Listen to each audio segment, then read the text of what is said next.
মৰমৰ ছাত্ৰ ছাত্ৰীসকল 2023 বৰ্ষত যি HSLC এক্সাম অনুষ্ঠিত হ'ব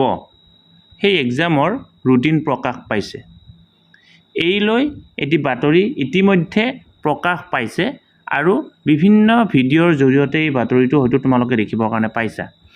আৰু ইতিমধ্যে তোমালোকে মোৰ ইউটিউবত ভালেকেইটি প্ৰশ্ন সুধিছা যে কি স্যাৰ এই ৰুটিন প্ৰকাশ পাইছে নেকি গতিকে তোমালোকক মই এই কথাটো ক্লিয়াৰ কৰি দিবৰ কাৰণে চেষ্টা কৰিম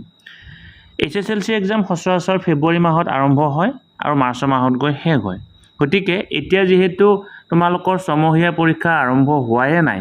বা আৰম্ভ কৰবাত হৈছে যদিও শেষ হোৱা নাই গতিকে এতিয়াও যেহেতু বহুত দিন বাকি আছে গতিকে ইমান আগতীয়াকৈ সেৱাই কেতিয়াও ৰুটিন প্ৰকাশ নকৰে আৰু সেৱাই যেতিয়া ৰুটিন প্ৰকাশ কৰিব এয়া হৈছে সেৱাৰ ৱেবছাইটত তোমালোকে কি পাবা দেখিবৰ কাৰণে পাবা সেৱাৰ ৱেবছাইটত যেটো দি দিয়া হ'ব আৰু লগতে ইয়াৰ হাৰ্ড কপি তোমালোকৰ বিদ্যালয়বিলাকলৈকেও আহিব আৰু লগতে টিভিত এই খবৰবিলাক পাবা বা এই তোমালোকৰ বিদ্যালয়লৈকে যেহেতু কপি আহিব তেতিয়া তোমালোকে ক্লিয়াৰ হ'ব গতিকে এতিয়া তোমালোকক এই ভিডিঅ'টো যদি এই কথাখিনিয়ে কৈছো নিশ্চয় তোমালোকে বিভিন্ন উৰা বাতৰি শুনিব পাৰা সচৰাচৰ পৰীক্ষাৰ আগত এনেকুৱা ধৰণৰ দুই এখন ফেক কি হয় ৰুটিন প্ৰকাশ পায় গতিকে এই ৰুটিনত তোমালোকে বিশ্বাস নকৰিবা HSLC 2023 কোনো ৰুটিন এতিয়ালৈকে প্ৰকাশ পোৱা নাই আৰু প্ৰকাশ পালে আমি তোমালোকক জনাবৰ কাৰণে চেষ্টা কৰিম এতিয়া কথা হ'ল তোমালোকে ভালদৰে পঢ়া শুনা কৰি থকা আৰু HSLC এক্সামৰ কাৰণে প্ৰস্তুতি চলোৱা এইবাৰ যেহেতু